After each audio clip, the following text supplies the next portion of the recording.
On accueille Déborah Rouillot dans le studio pour parler de mode. Bonjour Déborah. Bonjour Patrick. Comment ça va? Ça va et vous? Ça va très bien. Vous êtes notre conseillère en images et aujourd'hui vous venez nous conseiller des pièces phares pour le printemps et l'été, mais ça concerne les femmes aujourd'hui.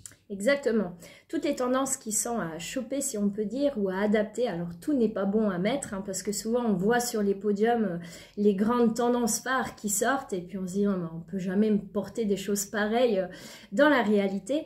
Et en fait on voit que dans les magasins et dans la réalité on adapte ces tendances en fait au style un petit peu plus urbain et au style du prêt-à-porter qui se fait pour les gens normaux, si j'ose dire.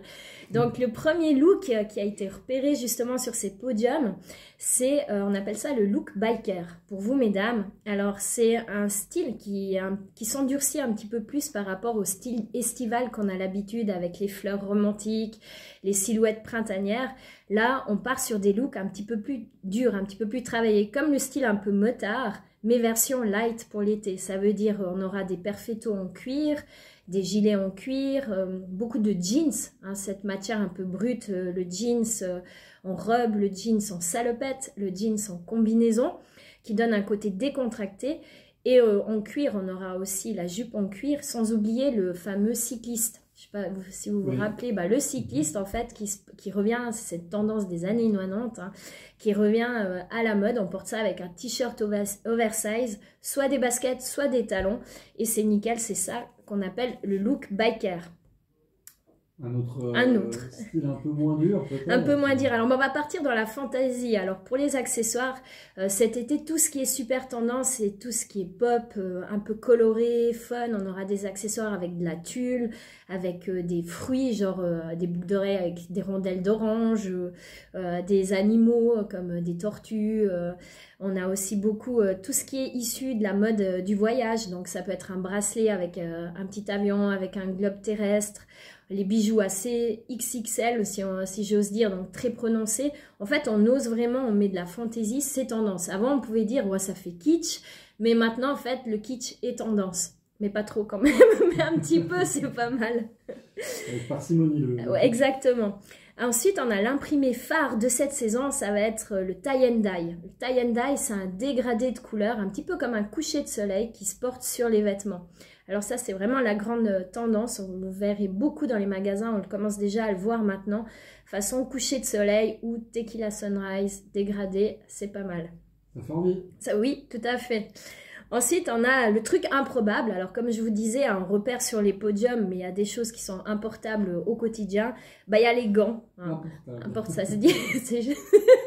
En tout cas, ça ne se porte pas. Voilà, donc c'est importable. C'est importable. Ça donne, alors c'est les gants, hein, vous savez, ces gants qui donnent un peu une allure dramatique, comme si on sortait d'un film de Henri IV, un aspect un peu théâtral pour la silhouette. Bon, dans la vraie vie, voilà, on oublie, sauf si on va à une soirée déguisée. Ensuite, on a l'imprimé trompe-l'œil. Alors ça, c'est pas mal. Il y a toujours un petit côté un petit peu d'autodérision, un peu comique. Alors, avec l'imprimé trompe-l'œil, vous le verrez dans certains magasins, on trouve des robes ou des t-shirts avec des détails anatomiques, en fait. Comme si la personne, elle était en train de se dénuder. Ça, c'est la petite touche un peu humoristique des créateurs. On verra si c'est bien ou pas, peut-être dans une prochaine rubrique. Est-ce que les rues valaisannes sont prêtes pour ça? Je ne sais pas. Ça dépend de l'heure, je pense. Après, ce qui est ultra tendance, c'est les ensembles. Ça, encore pas plus tard qu'hier, une cliente m'envoie une photo de son look avec un blazer bleu et un pantalon bleu assorti. Elle me dit, mais j'ai peur que ça fasse trop. Et en fait, c'est ça qui est tendance cette année. On remet au goût du jour justement ces ensembles qui étaient considérés de nouveau un petit peu comme kitsch il y a quelques années en arrière, mais ça revient justement des années un petit peu 90 et on aime vraiment avoir le costume assorti, que ça soit avec un short, un pantalon.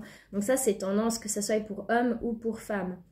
Après, on a toujours un logo, quelque chose qui est ultra tendance puis qui se voit dans tous les podiums sur pas mal de créateurs. Cette année, c'est le cœur. Le cœur qui revient en force, ça veut dire qu'on va avoir des bijoux en forme de cœur, des sacs en forme de cœur, des bustiers en forme de cœur. Donc c'est on va dire le côté de nouveau un peu kitsch du cœur, mais qui est tendance. On le retrouve même en imprimé sur des t-shirts, des pantalons, des vestes en jeans et les anges aussi. C'est les deux imprimés qui sont un petit peu passe-partout cette année, on va dire. Très bien. Et puis, on termine sur une note brillante. Oui, voilà.